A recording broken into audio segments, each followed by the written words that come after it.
got so motherfucking design on right now.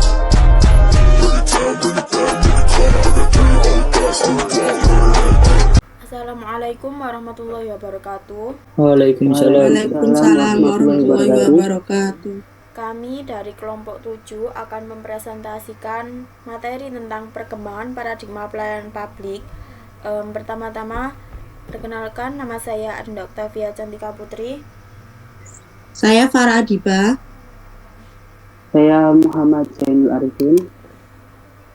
Saya Muhammad Syamsuddin.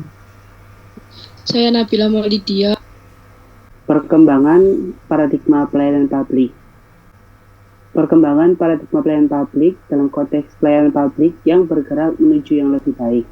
Telah terjadi pergeseran paradigma pelayanan publik dari paradigma tradisional ke paradigma demokrasi yang dikenal dengan Old Public Administration, New Public Management, New Public Service, Good Governance, dan Sound Governance. Old Public Administration atau OPA. Paradigma ini diawali dengan perspektif klasik yang dikemukakan oleh Frank J. Goodnow 1990. Ia mengemukakan pendapat bahwa pemerintah memiliki dua fungsi yang berbeda. Politik dapat berhubungan dengan berbagai permasalahan kebijakan negara, sedangkan administrasi ada kaitannya dengan pelaksanaan kebijakan tersebut. Adanya hal tersebut, maka yang dasar perbedaan adalah pemisahan kekuasaan. Kelemahan dari paradigma ini adalah metode yang harus dikembangkan dalam administrasi publik kurang dibahas secara jelas dan terperinci. Karakteristiknya: 1. Fokus utama adalah penyediaan pelayanan publik melalui organisasi atau badan resmi pemerintah. 2. Pelayanan publik diselenggarakan oleh administrator yang bertanggung jawab kepada pejabat publik.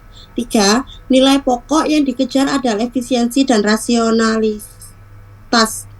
4. Administrasi publik memainkan peran yang terbatas dalam proses perumusan kebijakan publik dan pemerintahan. New Public Management. New Public Management ini menggunakan pendekatan sektor swasta dan pendekatan bisnis, aliran kebijakan publik, dan managerialism movement. Aliran kebijakan publik dalam beberapa dekade sebelum ini memiliki akar yang cukup kuat dalam ilmu ekonomi, sehingga analisis kebijakan dan para ahli yang menggeluti evaluasi kebijakan terlatih dengan konsep market economics, cost and benefit, dan rational model of choice. Selanjutnya, aliran ini mulai mengalihkan perhatian pada implementasi kebijakan yang selanjutnya mereka sebut sebagai public management.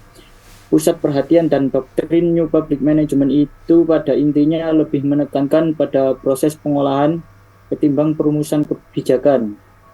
Adapun kelemahan terhadap New Public Management ini yang dikemukakan oleh Eko Prasojo sebagai berikut. 1. Ketika administrasi publik berusaha memahami pesan yang ditawarkan oleh pendekatan pasar, maka tidak ada perbedaan antara manajemen sektor publik dan sektor privat dalam mengimplementasikan New Public Management. Yang kedua, dalam penerapan New Public Management terdapat klaim bahwa manajemen sektor privat dianggap. Yang ketiga, New Public Service. Konsep New Public Service NPS mulai dikenal melalui tulisan Zahid V. Denhart dan Robert B. Denhart yang mengungkapkan bahwa administrasi publik tidak seharusnya digerakkan seperti bisnis. Paradigma ini memandang bahwa birokrasi adalah alat rakyat dan harus tunduk kepada maupun suara rakyat, dan konsep New Public menjanjikan perubahan nyata pada kondisi birokrasi pemerintahan sebelumnya.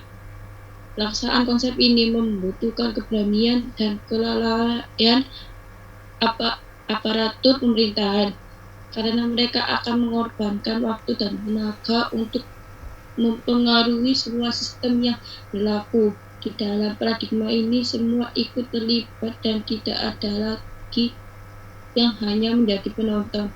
Pemerintah harus menjamin hak warga masyarakat dan memenuhi tanggung jawab kepada masyarakat dengan mengutamakan kepentingan warga masyarakat. Yang keempat yaitu good governance. Paradigma ini muncul tahun 1990-an karena adanya Bank Dunia yang menganggap berapapun jumlah bantuan yang diberikan kepada negara berkembang akan selalu habis dan tidak menunjukkan perubahan keadaan di negara berkembang itu sendiri. Good governance merupakan konsep pendekatan yang orientasinya pada pembangunan sektor publik kepada pemerintahan yang baik. Kesimpulan yang dapat ditarik dari konsep good governance adalah 3 legs of good governance, yaitu pertama, political governance atau proses pembuatan kebijakan, yang kedua, economic governance atau pembuatan keputusan di bidang ekonomi, yang ketiga, administrative governance atau sistem implementasi kebijakan. Yang kedua yaitu the 3 domains of good governance.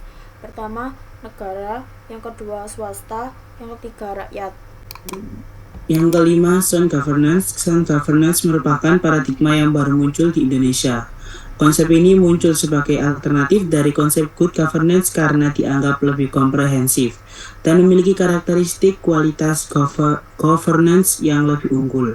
Terdapat 4 indikator dalam 5 komponen yang mendukung dalam formula dasar sound governance. 4 faktor yaitu terdiri dari yang pertama, membangun inklusivitas relasi politik antar negara, yang kedua, civil society, yang ketiga, bisnis, yang keempat, kekuatan internasional. Sekian presentasi dari kelompok kami, kurang lebihnya mohon maaf. Wassalamualaikum warahmatullahi wabarakatuh. Waalaikumsalam warahmatullahi wabarakatuh. Wabarakatuh. Nasra. Audio Jungle.